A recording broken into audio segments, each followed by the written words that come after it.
giving you some information on the preparations and the activity of the police department.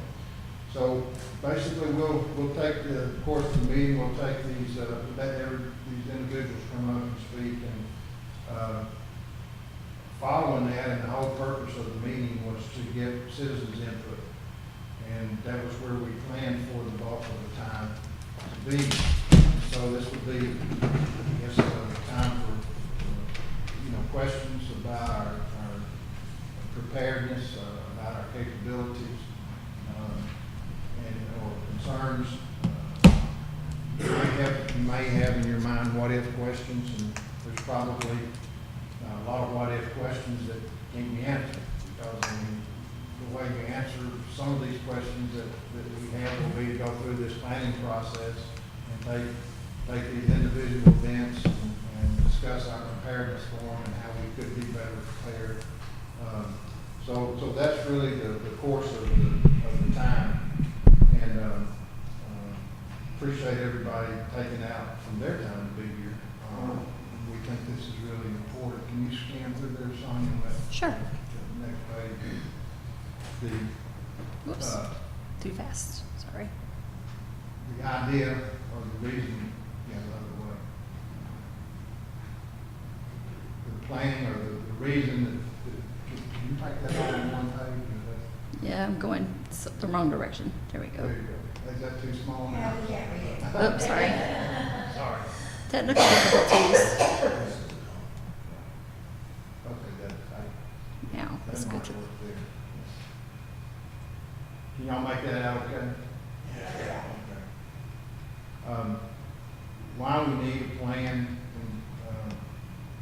it's, in terms of here locally, it's hard to get your mindset back to that point in time, but actually when we had the freeze event and when we woke up one morning, we had ice and snow, roads were mostly impassable, no power, and no information about when we were going to have power, and it was pretty much a major shock. And so this is, for all of us, and I think, as time progressed, we all became more and more concerned as time moved along. But what this plan would do is, again, it'd be formalizing, what the city's plan would be for an event such as this, where we had, the need for emergency activity. It provides a framework for effective, responsive, and functioning municipal government during emergency events. And basically, you go through the exercise and you start thinking of some of the fundamental things that we can do to make sure that at a point where we have the need and the event has occurred, how is the city government going to function? Where are we going to gather? How can we make decisions? So it basically gives us a framework for those kind of questions. It strives for rapid reactions and response times, for coordinated tasks between local departments and agencies. We'll touch on it again in a minute, but we would have an emergency operating center.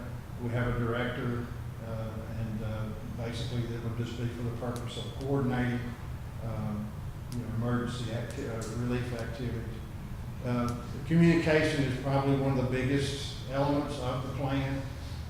Communication involves our interaction with the government agencies, county, state agencies that we have access to for resources to help us through these events. And those are critical communications, and I would just call those incoming and outgoing, back and forth between those agencies, and of course trying to get additional resources. I know during the winter freeze event we sought out sources for drinking water. I think we got some help through the county, and also I think at some point we got some emergency rations that some folks were able to take advantage of.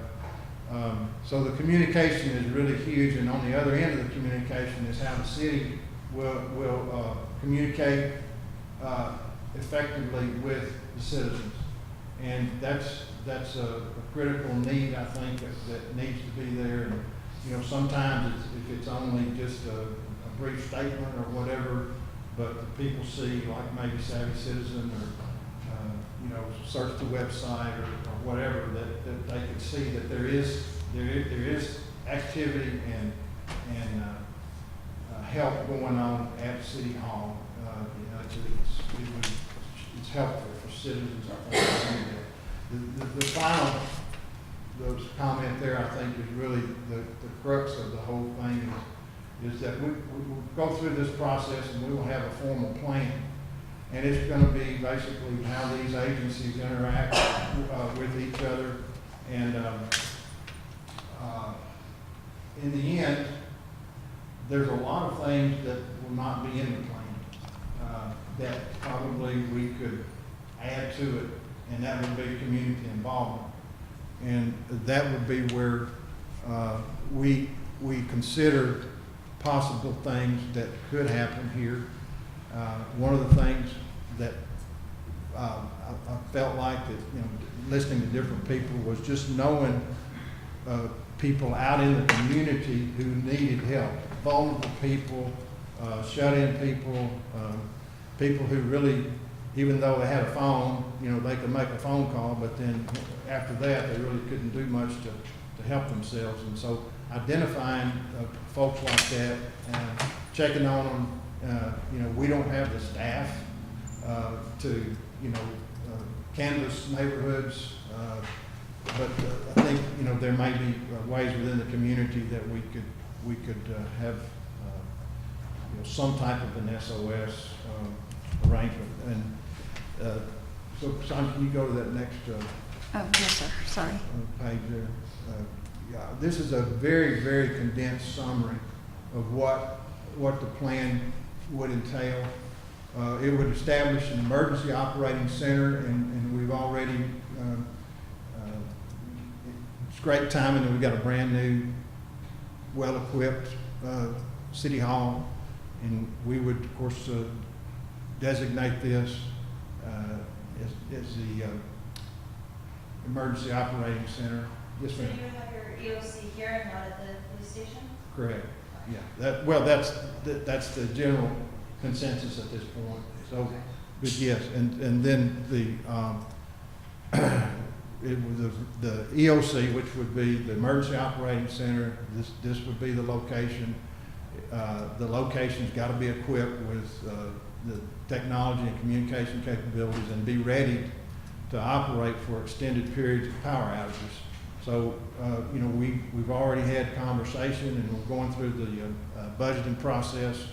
You know, the city council is, and you know, this is, I think, an important item that we would want to consider as part of our budget process to install a generator here, so that, you know, long power outages, we've got what we need to function from a location.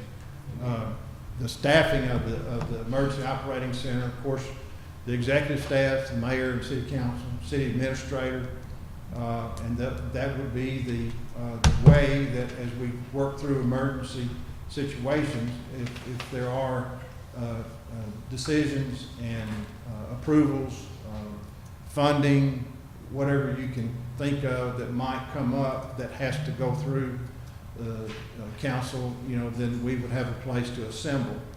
Of course, going through this last event, if we had needed to, I'm sure we could have gathered by phone.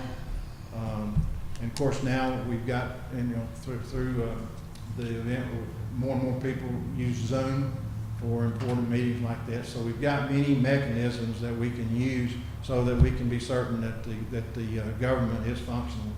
And then the EOC director, Mayor Bass said, he's appointed Chief Dorsey for that role, and that role is basically Chief Dorsey's also the law enforcement leader for us, but in his role as the director of the EOC, he would coordinate activities and be sure that you know, he's receiving information, handing it off to who needs to be getting it, and so on and so forth.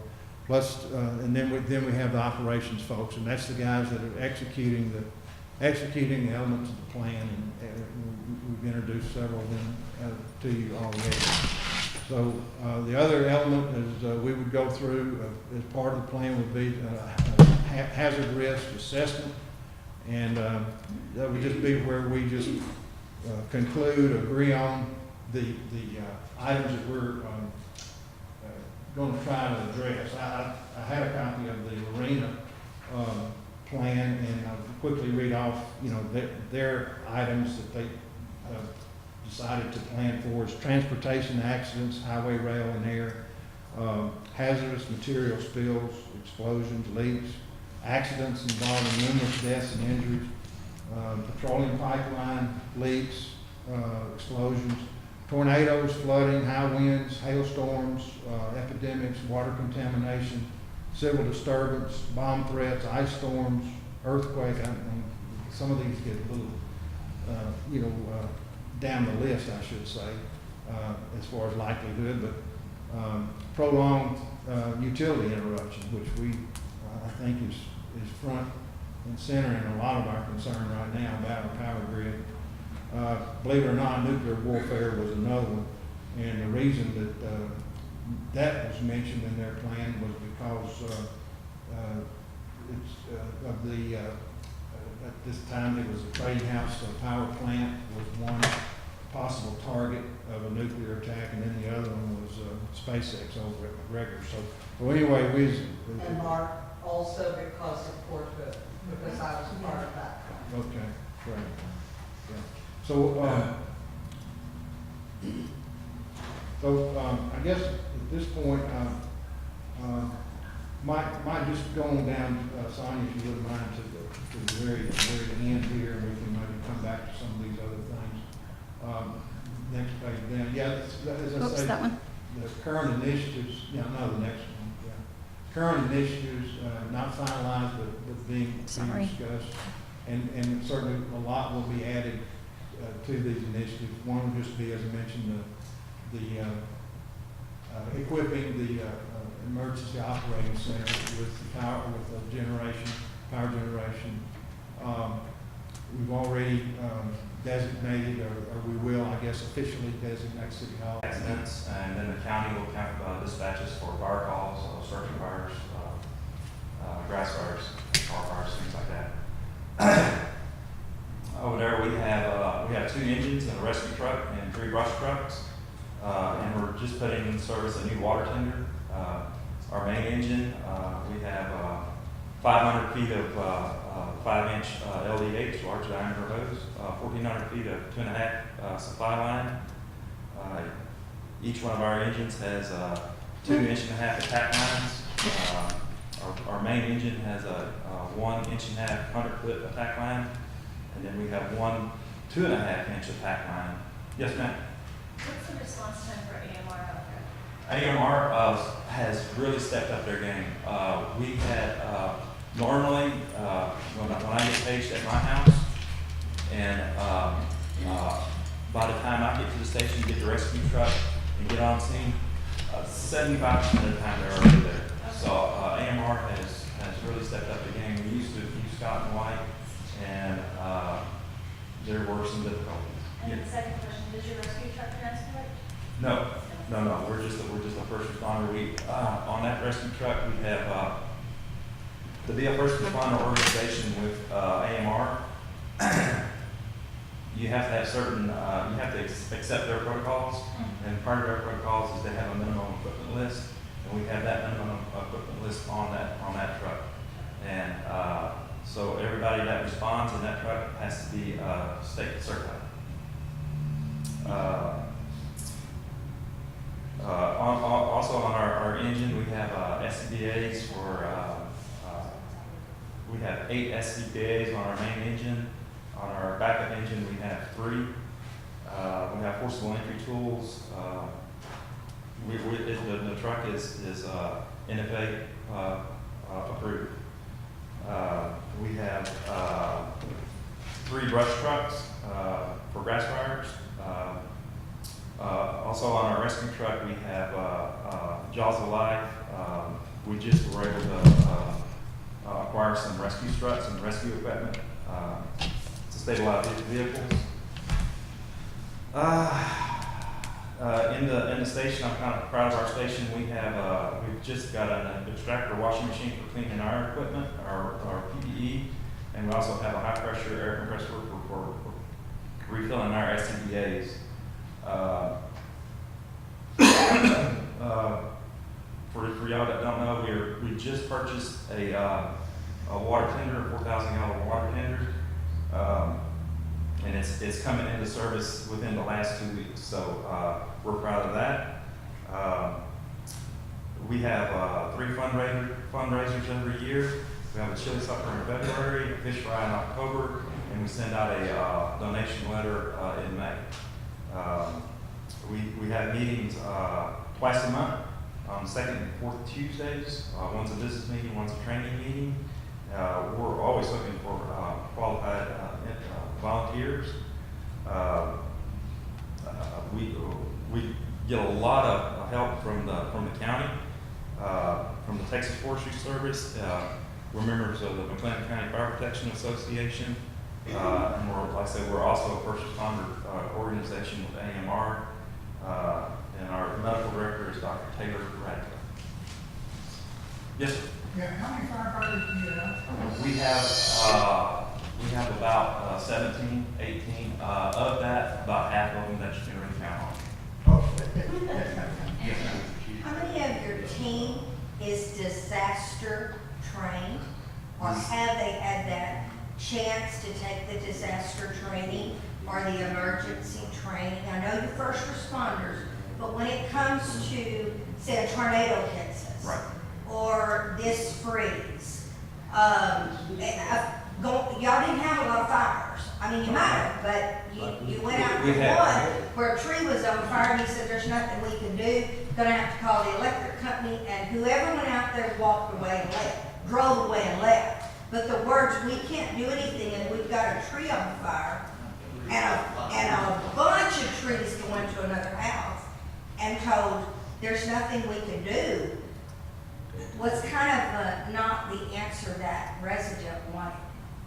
Like you So said, I didn't know I am proud of the guys we have that leave their house, their safety, to go out and deal with things. Power line is not a major concern. If people are aware of it, I would advise them to stay away from it, and then we have to contact the electric company. The electric company at that time was stressed out. They were stressed to the max. They were. And- Now, when the paint place caught on fire, Yes. and y'all were working so diligently and blocked it and so forth, and then I know individuals and PD went around and said, you may have to evacuate. I was just moving in that day. So here I am trying to move furniture in, and telling them to evacuate.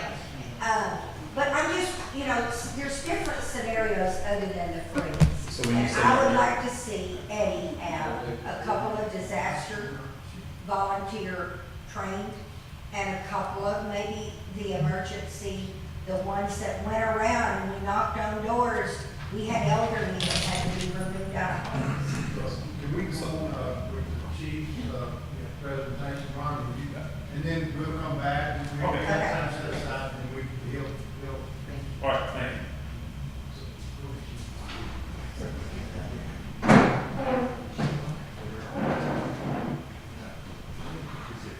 Good morning, everybody. For those that don't know me, my name is Michael Dorsey. I'm the Chief of Police for Bruceville-Eddy. I'm honored to be here. I love being here. I love my job. I live here in the city of Bruceville-Eddy. My family and I do. And I just thank God every day for this opportunity. And I strive to emphasize on, we're here for the citizens and we're here to serve the community. And I'm very proud of that. So with that in mind, reflecting back on the winter storm and the impact it had on our community, I just want to make sure everyone's prepared. for something to happen. It's not if, it's more of when something will happen. So I've been looking online, and I was contacted by a company that has some literature that I think I'm gonna customize for us, for the city. But it's a booklet, and you kind of flip through it, and it gives a breakdown of different disasters or different things like fires and tornadoes and flooding, and I mean it's a pretty long list of things, but it's a little booklet, and it tells you how to be better prepared and the things you need and the things to be aware of and stuff like that.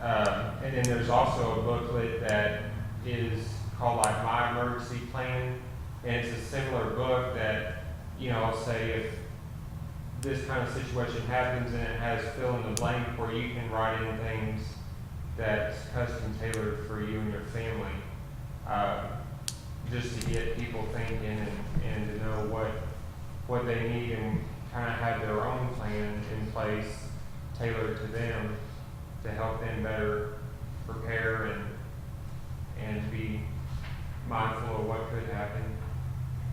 So I think that's definitely important. And then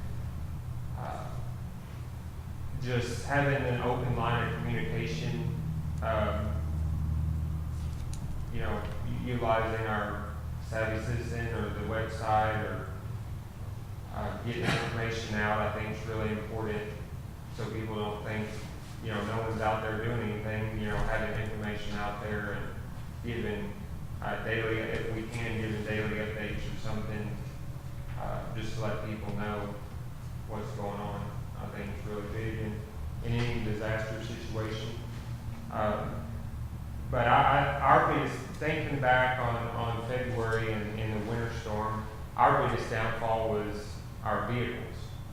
Not having four-wheel drive, our vehicles were like a tank. I remember every time I stopped at a stop sign, I'd call someone to come get me rolling again, because I was stuck. I was dead in water. So I got pulled out of the ice and snow more times than I can count. And I appreciate everyone helping us out. That just shows, you know, how much the community really does band together, and how much, you know, support we really do have from our citizens, you know, because they were out there helping us and getting us to where we need to go. And I mean, we couldn't do our job without all of y'all out there. So I think even, not only is the city staff and the police department, fire department, we all work fluidly together, but I think the community is just as important. You know, we can all band together and help each other out. You know, you don't have to work for the city to be a part of the response and the relief to help other people. So I think, you know, if everyone bands together and we can all work together as a team, I think we can be successful in any situation. But going back to the vehicles, that was our biggest downfall, not having four-wheel drive or having means to get to where we need to go. We made it work. You know, we got through it, but I think if we had, you know, vehicles that were four-wheel drive, or at least have, I'm not saying all of them have to be, but at least one or two, I feel like that would definitely benefit us. I know vehicles are expensive because, you know, it seems like they keep going up. I mean, 60, 70 grand for, you know, a new Tahoe or something like that. I mean, it's a lot of money. But you have officers at night. Now, daytime it was the same, but at night that you couldn't see a lot of. And I will commend you for all your wellness and checks, your door-to-door, but your officers would answer calls. I remember one night at 12:30, I couldn't get to the man who had the propane to get it to the lady that needed it, and your officers said, we'll go pick it up, and they delivered it to the lady so that she could get her heater going. And that was just one incident, but I know all your officers worked very hard out there doing what they could do to.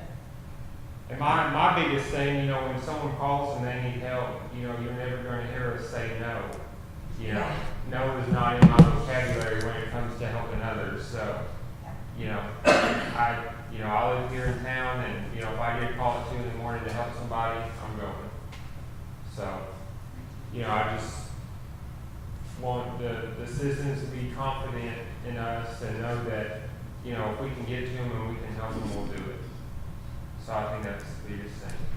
And Yes, ma'am. thank you for that. Just a suggestion, you can think about city council, a temporary fix could be getting chains for the vehicles we have now until we could get enough four-wheel. That's just a suggestion to the city council.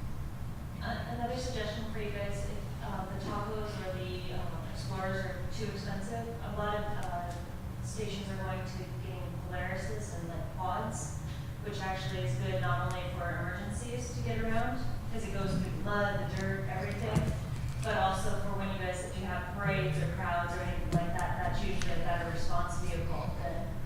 Put a code back there, zero on Polaris, I'll tell you. I got it. Yeah, I know that, I've talked to the council and I bounced ideas off each other. I know I brought up a side-by-side or four-wheeler. And there are benefits and then downsides to having that. I mean, the price difference is the biggest part. I mean, and there's benefits to having a ATV or UTV over a regular vehicle.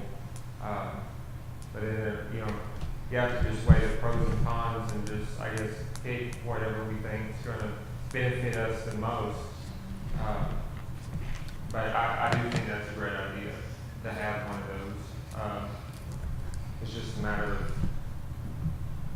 what we decide would be best for us. Another thing to look into is the possibility of grants. There are a lot of grants out there, some federal grants out there for police vehicles.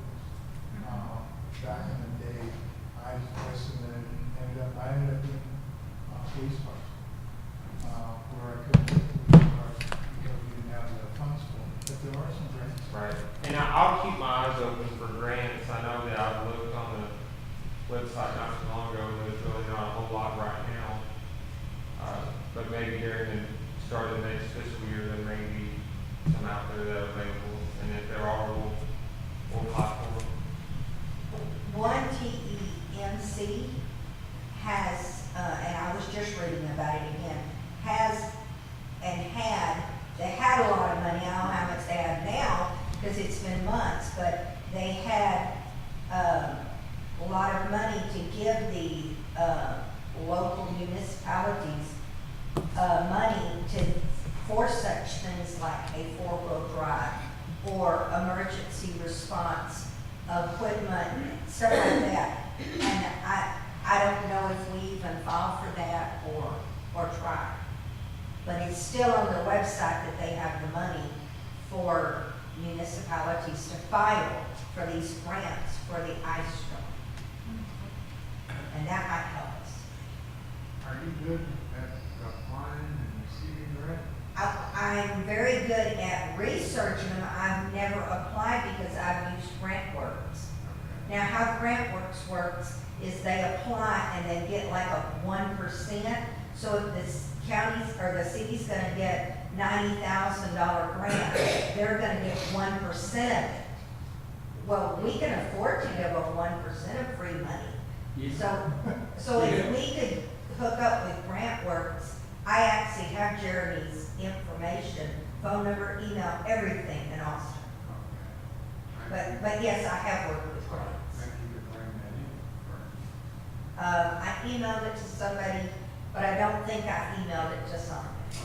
But I will. No. Okay, thank you. Yes, honey. Chief Dorsey, if you would like to meet with me probably Wednesday or Thursday, I just took a grants course and they gave me so much information that I will share with you.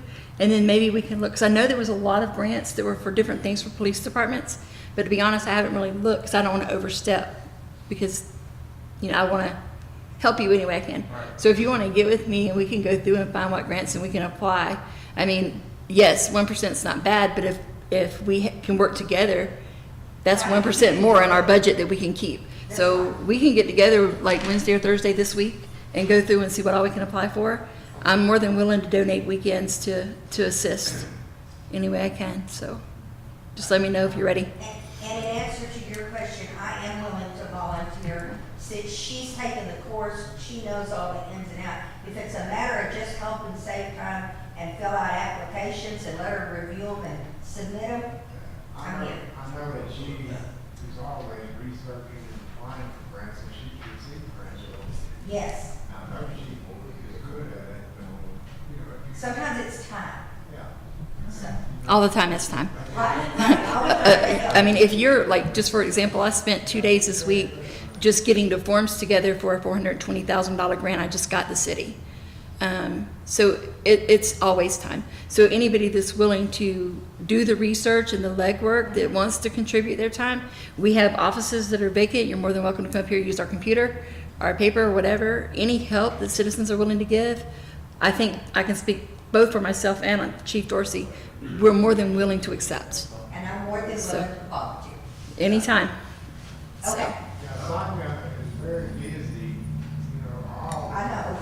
And she doesn't have a ton of time to apply for grants, but when she does, she's usually pretty successful, and she has received grants for the city several times. Well, and it's like during the emergency, she had her plate full just trying to run the city side, and that the public works was out getting wells up, council was out doing stuff. Citizens need to be involved to help. Yes, all right, thank you. Yes, ma'am. Do you have a citizens volunteer list for things like that, where you've reached out to citizens that they say, you know, if there's a disaster, I'm willing to bring food out, or I'm willing to deliver water, or whatever. If you develop a list like that, then it would be easy for somebody to come in and then start making phone calls, you know, hey Sally, can you go over and help this person? George, can you do this? That way you have a condensed group of people that you know will step up and help, instead of kind of floundering and wondering who's going to help. And that brings up a good point, because I was actually thinking about that, and I know I've talked to Mr. Fowler about this, is coming up with like a directory of numbers, not only for community-wide people, like a community outreach, but also numbers that people can call, you know, for like the power company, or utility issues, or, you know, outside of our community, you know, numbers they can call to get help. One of the, we haven't talked through it, was thinking we would get back to it in the question period that we've already entered into the question period, but, which is great. But I think that this is where I was pointing out that when you have a full plan, there's a point where it ends. And where it ends is you're doing all you can do with the staffing that you have. And so feeding off of that is where the community participation comes along.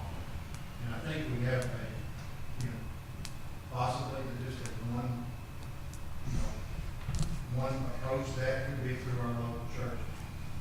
And, you know, we have several local churches. And they could, through their relationship with their congregations and members, they could identify people that are people in need, people that need to be checked on. And if we had just, you know, just an organization like that, and the membership knew of people, and when the event occurred, checked on those people, if those people are in distress, they could convey this.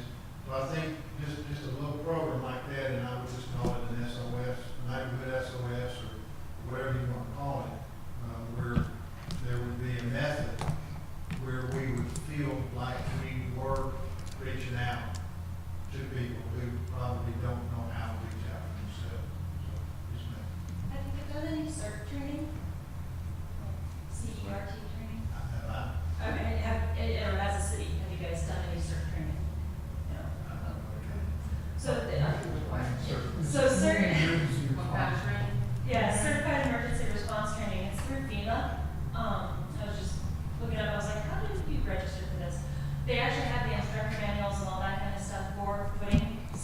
through that kind of training, and it basically gives everyone that goes through the program a foundation.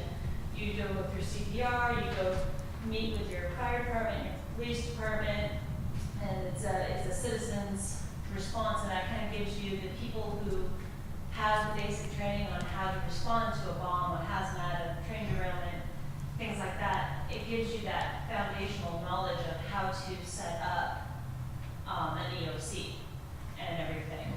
I haven't gone through my previous city's CERT training, but I've gone through very similar training being a dispatcher. I've gone through all the FEMA trainings and the EOC trainings and stuff like that. Through the Funeral Service Commission, I belong to the disaster team where we go out on all of the disasters, but that's, they teach you how to take care of people that died on the field, that you can take care of them, until they can have a truck. And we go through some of that kind of training that you're talking about. Before we continue, anybody else on the council, before we continue on with the question, Chief, will you, I just had one more thing. The biggest, I think, the most important aspect of emergency management, is our citizens, that y'all are our eyes and ears. Y'all are in y'all's community, and, y'all live on this, in your house in the street, and y'all see things that we don't, and, you're the eyes and ears of our city. And I think if we could map out, because, you have Bruceville-Eddy, you have that two different sides of town, but then just break it down even more into smaller groups, even if it's by street, break it down into little chunks and then designate people to, I guess, be the liaisons for that area that can relay information back to us, whether it be conducting a welfare check, or, you can give us the needs of that area, or, whatever may come up. I think that would really benefit us and benefit the city to have that communication, so we know what's going on that way. Because it would be almost impossible for us to go door to door and check on every single person. No. So I think having, a group of people designated a certain area that are willing, or they have the means to check on people in that area, and they can report back to us, I think that would really help us out. That way we can make sure everybody's needs can be met. We have no problem delivering food or water or whatever the case may be, but just knowing what the needs are, I think that will really help, people out. Michael, we also need to make certain that whomever is volunteering to help knows the protocol, and that it starts here. We don't try to take care of it all by ourselves. It has to go through the proper channels. I was aware during the freeze of some things that were trying to be accomplished, but they had to start at a certain point. And that's huge in our, maybe the booklets that come out, that it's understood right off the bat that this is the person you go to first. You don't try to take care of it all by yourself. You must contact this person. Yeah, we can absolutely do that. Call it what you will. You can call it a chain of command, or you can call it, a flow chart, or just have something showing, when the citizens need to reach somebody, it starts here and then it just, trickles down to Yes, sir. wherever it needs to go. Excuse me, I don't know, Ms. Owen, you don't have, did you have anything you wanted to? No, sir. To comment about, and Cecil, you had anything? No, sir. Okay. Did you have, were you done? I'm done, so. And then we can continue with the question, and Mr. Paul, wanted to have some remarks about the water, service of the water department, and so when he's done, we'll continue on with the question. Thank you, Mr. Chairman.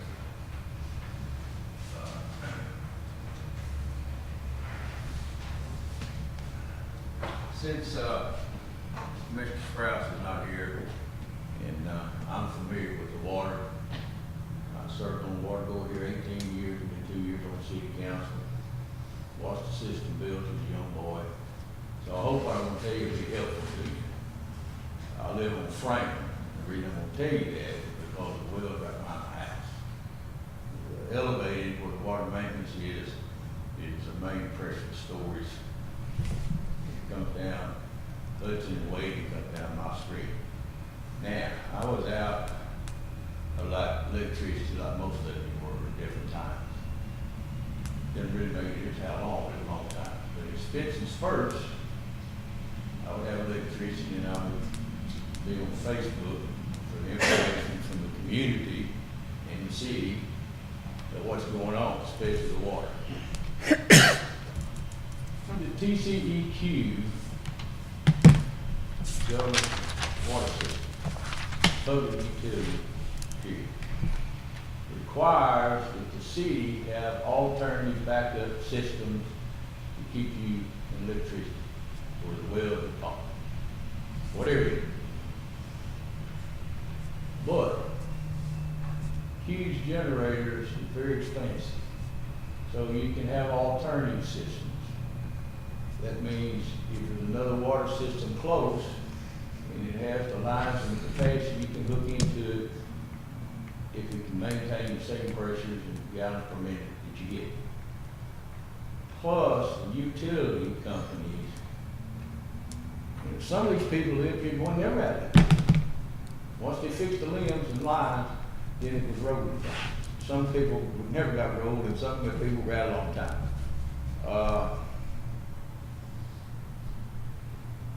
Water wells is a priority for the electric grid. Like Channel 6 Tower. I've been out of electric, but I promise you Channel 6 Tower can have now they got generators, but it goes right straight, got another line behind me. So this is priority. We were only out of electricity one well site for about 4 hours, and that was Friendly Oaks, because the fire fell on the lines. And REA got back on real quickly.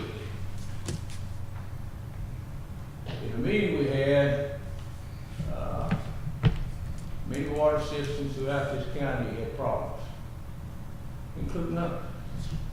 But we kept water going most of the time. And the problem, when it didn't, it was lines and houses that were right close to the house and was froze or burst. I think it was the second or third day. I got up at 6, well, you know, I was up anyway most of the night, trying to survive. I needed water. So I assumed that our people, I know, they're working 24/7, best they could. They're not Superman. It's cold.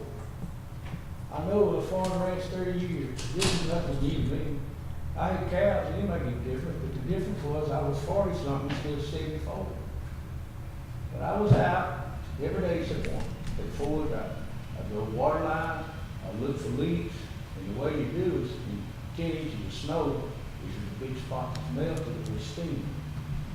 And I had them to know the water system in the line, so I go off county. I even got stuck one day in the snowbank, I had to back up. I was out of water, so I waited till 2 or 3 o'clock that day.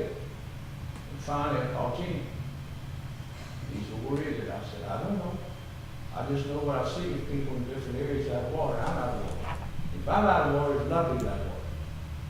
So he got to looking, and what he found was the forward tank, the elevated, we have what we call a clay valve, brings water in from well behind the house in West Ridge. It got ice in it and it's stuck. But there were other areas out, but not because the wells didn't function. It's because mostly the meters froze in the house. But we have a good water system that stands on its own. It don't make a difference what anybody else's system do. But that's the backup emergency things for the water system. And we have a good system. And I appreciate the employees and the citizens here and the council all got out in the community to work. But I want to say one thing and then I'm through. Citizens called city people, including councilmen, people was in trouble.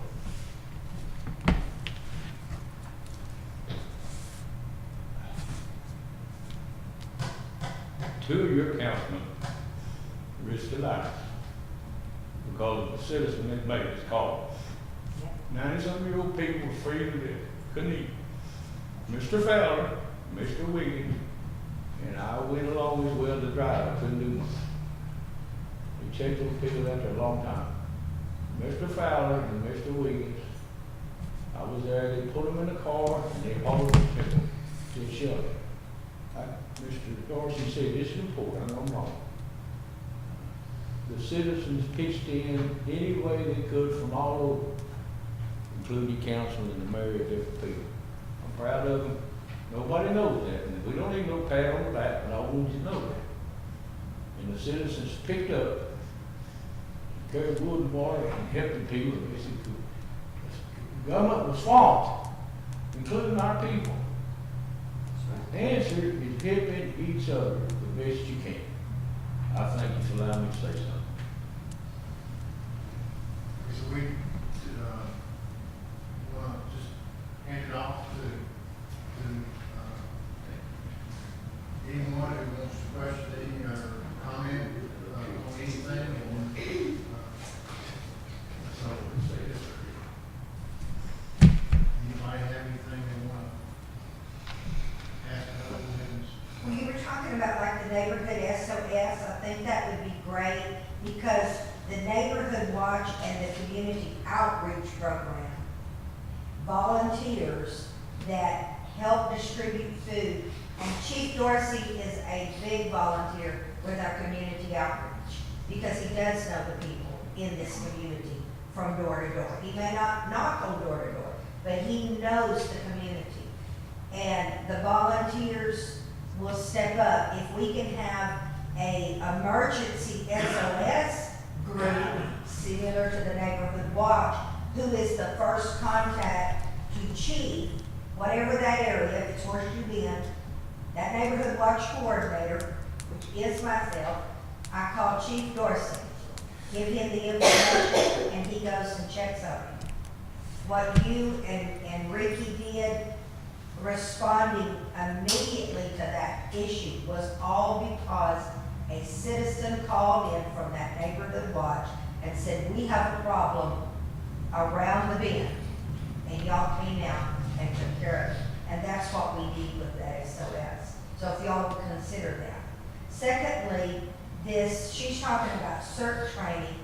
Your United Methodist and your Texas Baptist men both have free training, free certification for disaster relief, preparing meals, babysit. I mean, they have all the programs. They do the background check. I think the citizen pays $20 with the Baptist. I don't know about the Methodist, but they do all the training free.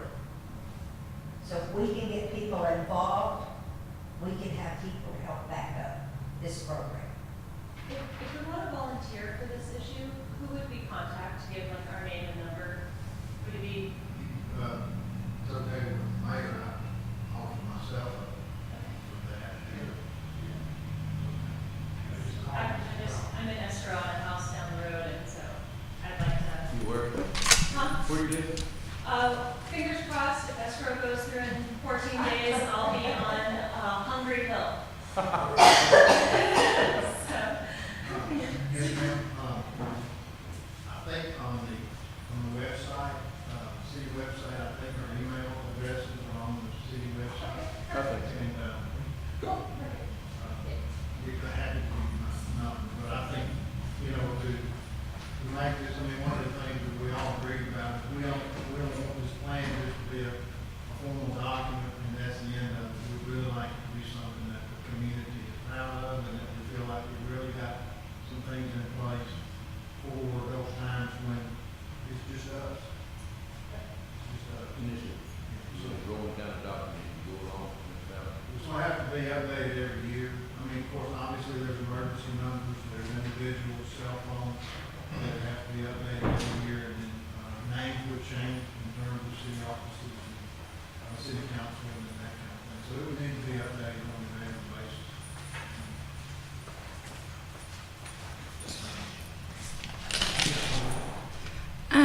have my business cards, so if anybody wants a business card, my email, my cell phone, everything's on here. So if y'all don't find the information you need on the website for Mr. Fowler, y'all can email me or call me and I can give y'all his information. I guess, I wanted to reiterate what others said about Chief Dorsey. Great man, does a great job in this community, and this is coming from somebody, and I'm going to admit something to everybody, that I have not been a very big police supporter in the past. There's some issues that have caused that, but Chief Dorsey, I'd do anything to help this man out. And I spoke with Sergeant a while back about it. Great man. On that right there, I've been here a long time. Seen everyone that was came and go from the very beginning. We're fortunate, and he's still a Christian person, make sure everything. He's a Christian man first and foremost. I think that guy is alive. He's a wonderful police officer and a man we're fortunate in this community to have him. And I appreciate it, and he knows it, and he works for the people the best he can. But he's a human being and he makes errors, so we need to pray for him all the time. Yes. To be safe, and but he gonna give it what he's got. You can be assured. And that's coming. I'm not his boss. I'm his friend. First. And I'm always gonna be that way. Thank you, Mr. Fowler. Not any more comments or remarks, I mean, I guess,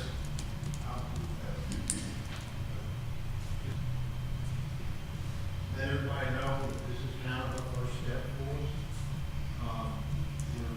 We've got to take these thoughts and so forth, and we've got to reduce them to written things.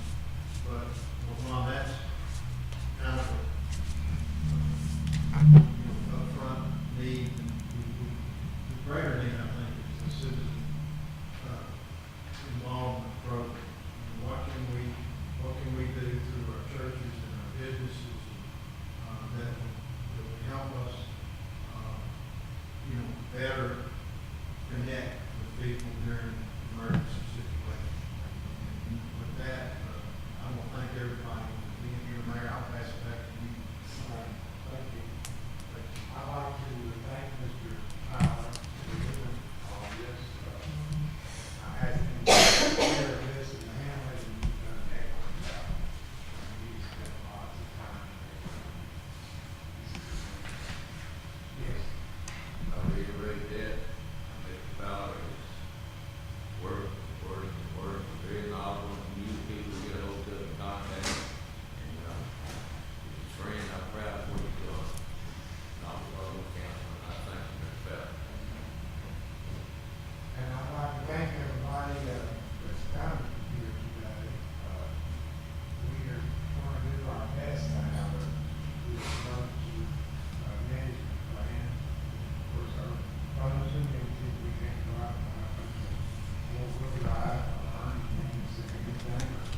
We'll do what we can. We can use citizens for programs for that. It's like, Here, go over there so you heard. I just wanted to add something real quick. So, I don't know how commissioned the citizens are, but I just want to say that Mr. Griffin, Ms. Owens, Mayor, all the council, Mr. Fowler, everybody really come together just to do what's best for our citizens. And I feel confident in saying that with the community's help, we can make this an exceptional program. So if anybody wants a business card to contact me, let me know how I can help. We're a team. We can achieve amazing things if we work together. So I just wanted to thank y'all personally for everything y'all done. Thank you, Mayor. thank you. We sure appreciate you, Connie. No, thank you, sir. We And, realize what you do for the city.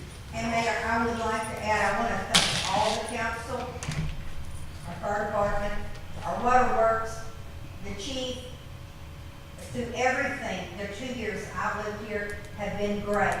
And I will say there's not one councilman, and they can attest to this, Not one councilman will not return a phone call. Their numbers are available. Their email is out on the website under City Council, drop down, look at the page.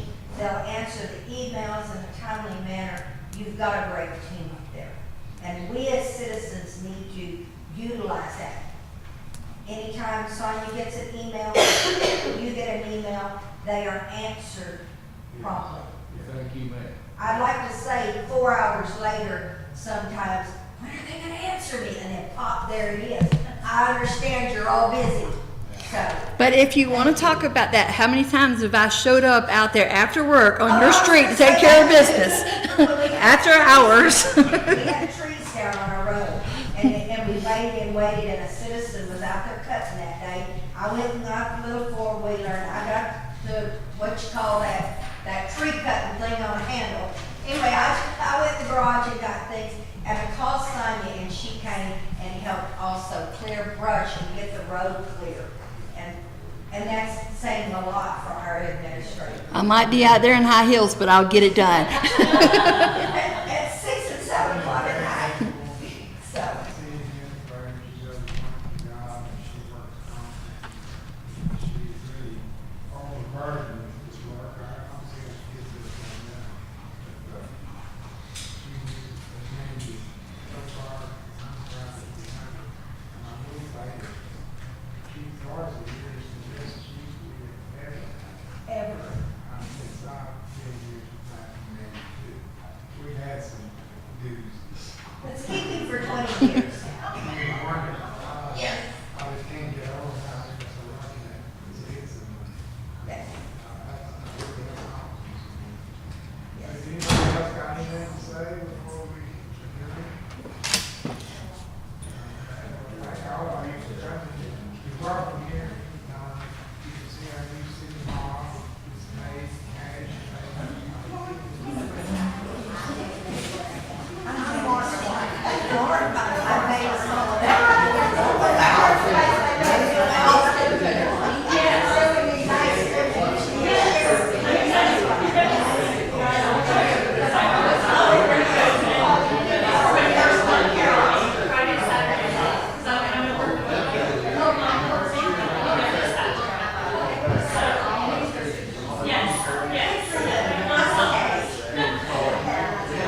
the way I get some money to say. I understand what you're saying. This is one of the big, controlled by regulations. Propane, gas, okay, we have the big, then we have 9,000, and it's not probably, I think that's 6,000. Neighbor next door is in the price of it. And you know, because he said it's a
five.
Well, we're not part of the Don't better. have to. We're not really, we're not doing that. Or you have a, but still, you're functioning people that if needed, we could call you. My hobby. And I'll call Robin. Say, and when I was Thanks so much. ministry assistant, and we were at First Baptist, Thank you. Thank you. Thank you so much. it was one thing to call us. But see, now First Baptist is down to one retired, completely. He's still there. He went to Floyd A, found out his house in Belton, and came back living in Parsons. They're down to about